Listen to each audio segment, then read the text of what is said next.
Hey everybody, it's G Marks and welcome to this week's edition of the Paychex Thrive Week in Review podcast, where we look at some big headlines that are affecting small businesses like yours and mine and talk a little bit about them. Before we get started, I want to tell you about a new webinar that is going on from Paychex. It all has to do with your I-9 audits. You know, the last thing your business needs is an unexpected roadblock to productivity, right? So there's a new on-demand webinar from Paychex. It's called ICE Raids and I-9 Audits, How to Protect Your Business from Costly Mistakes. The webinar is featuring an attorney from Equifax Workforce Solutions and provides updates on immigration enforcement and compliance, best practices for conducting your I-9 audits, how to handle ICE and DHS interactions, and insights on examining employment verification documents. So you want to be proactive. You want to help avoid any costly fines or legal issues. This is a great webinar that will keep you up to date on all the things you need to know about preparing yourself for ICE and immigration and I-9 audits. The link to the webinar is in the show notes. All right, so let's get to the news for this week. The first news comes from Yahoo Finance, and it is a new survey that was released by GoDaddy. 2/3 of U.S. small businesses, according to this survey, report zero international exposure. Here's the headline: global economic uncertainty fueled by trade negotiations, tariff escalations, and supply chain challenges continues to put pressure on many U.S. small businesses, particularly those with international exposure. However, new findings from GoDaddy's Small Business Research Lab reveals a different story among domestic-focused micro businesses. According to GoDaddy's July 2025 survey of around 1,400 U.S. small businesses, mostly with fewer than 9 employees, including many solo entrepreneurs, 69% reported no international supply chain exposure, with 45% sourcing more than half of their materials within their city or state. In addition, 65% primarily serve local or state customers. These businesses may be less directly affected by global trade disruptions. Also on GoDaddy's survey of 1,400 small businesses, optimism remained high. 72% of respondents expect their own revenues to increase or remain stable over the next 6 months, and 45% believe the broader U.S. economy will hold steady or improve in that same period. So the GoDaddy survey of 1,400 small businesses reports many of them not being affected by tariffs, and their optimism remains high for the remainder of 2025. Here's another bit of news that impacts our business, and it has to do with the Purchasing Managers Index, or PMI. U.S. manufacturing is picking up. Obviously, so are consumer prices, but U.S. manufacturing expanded in August at the fastest pace since 2022.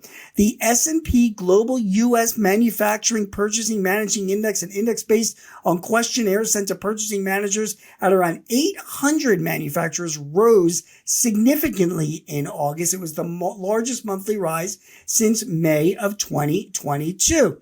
According to an economist at the S&P Global Market Intelligence, companies across both manufacturing and services are reporting stronger demand conditions.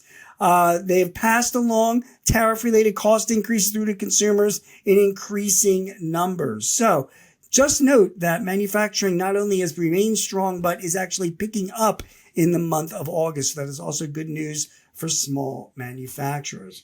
All right, some not so good news. A report in Benefits Pro is saying that catastrophic claims are driving a projected 10% rise in employer health costs. Cost sharing and purchasing provider initiatives are the most impactful methods for managing these costs. This was a survey from the International Foundation of Employee Benefit Plans. Their study found that U.S. employers are projecting a median healthcare cost increase in 2026 of 10%.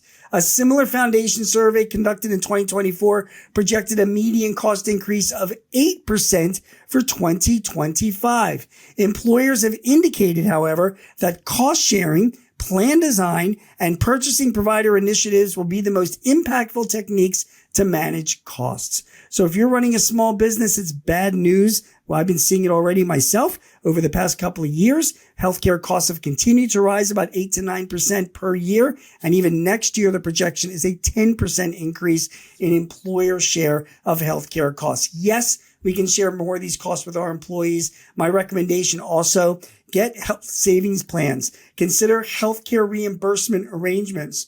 Look into self-funding with level-funded healthcare plans as well. Those are some of the things that you can do to try and mitigate the costs of increasing healthcare, but they are going up about 10% in 2026.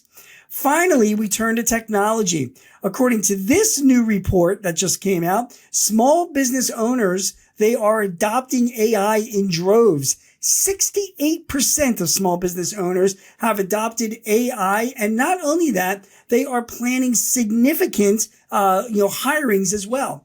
This was from Goldman Sachs' 10,000 Small Business Voices survey.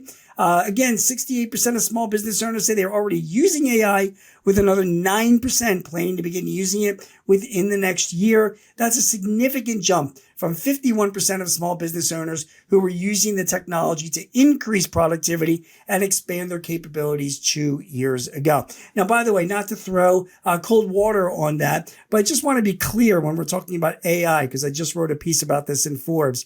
AI adoption among all of my clients and my audience that I talk to, small business owners, primarily generative AI like ChatGPT or Copilot or Gemini or Grok or Perplexity or Claude. Good stuff.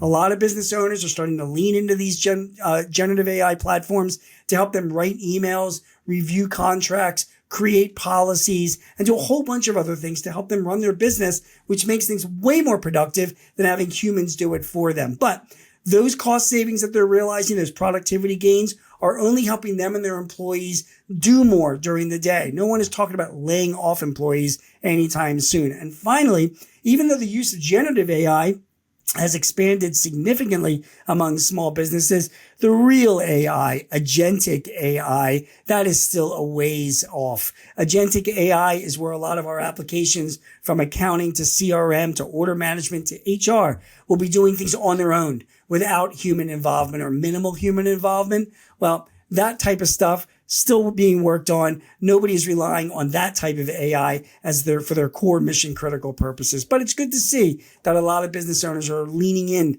to some of the generative AI platforms to help them do things more efficiently and more productive. Okay, so that is the news for this week on the Paychex Week in Review Thrive podcast. If you need any advice or help to run your business, sign up for our Paychex Thrive newsletter. Go to paychex.com/thrive. And don't forget our on-demand webinar with Paychex on ICE raids and I-9 audits, how to protect your business from costly mistakes. There is a link to that webinar in the show notes. Thanks so much for watching or listening. My name is Gene Marks. We'll be back to you in a week with more news that affected your business and a few takes on that news. We'll see you then. Take care. Do you have a topic or a guest that you would like to hear on Thrive? Please let us know. Visit payx.me/Thrive topics and send us your ideas or matters of interest. Also, if your business is looking to simplify your HR, payroll, benefits, or insurance services, see how Paychex can help. Visit the resource hub at paychex.com/works. That's WORX. Paychex can help manage those complexities while you focus on all the ways you want your business to thrive. I'm your host, Gene Marks, and thanks for joining us. This podcast is property of Paychex Incorporated 2025, all rights reserved.